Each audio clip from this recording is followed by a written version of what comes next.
যুক্তরাষ্ট্র ইরানের মধ্যে সমঝোতা করিয়ে দিতে তেমন সাফল্য পায়নি পাকিস্তান। ওয়াশিংটনের দেওয়া প্রস্তাবের জবাবে সবশেষ যে উত্তর দিয়েছে তেহরান তা মনোপুত হয়নি প্রেসিডেন্ট ডোনাল্ড ট্রাম্পের। ফলে ফের বাড়ছে উত্তেজনা। আর এই উত্তেজনার মধ্যেই নতুন খবর, ভারত সফরে যাচ্ছেন ইরানের পররাষ্ট্রমন্ত্রী আব্বাস আরাঘচি। মধ্যপ্রাচ্যে চলমান অস্থিরতার মধ্যেই হঠাৎ কেন ভারত যাচ্ছেন আরাঘচি?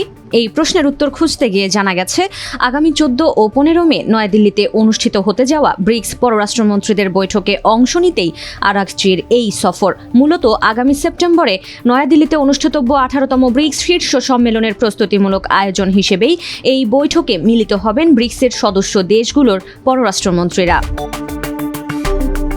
ইরান যুদ্ধের জেরে যখন বিশ্বজুড়েই ভূ রাজনৈতিক উত্তেজনা বাড়ছে, অনিশ্চিত হয়ে পড়েছে বৈশ্বিক পরিস্থিতি, তখন বিশ্বের উদীয়মান বড় অর্থনীতির দেশগুলোর নেতাদের এই বৈঠকটি হতে যাচ্ছে বেশ তাৎপর্যপূর্ণ।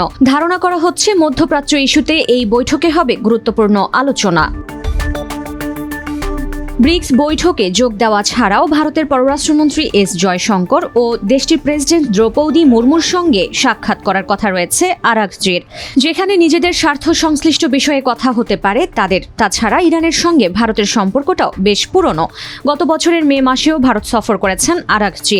সে সময় ভারত ইরান মৈত্রী চুক্তির 75 বছর পূর্তি উপলক্ষে পর্যালোচনা করা হয়। দুই দেশের গুরুত্বপূর্ণ দ্বিপক্ষীয় বিষয়গুলো, রাজনৈতিক, অর্থনৈতিক ও কৌশলগত সহযোগিতা বাড়ানোর উপায় নিয়ে হয় আলোচনা। সব মিলে যুদ্ধের এই কঠিন সময়েও অন্তত 4 বার কথা বলেছেন জয়শঙ্কর ও আরাঘচি।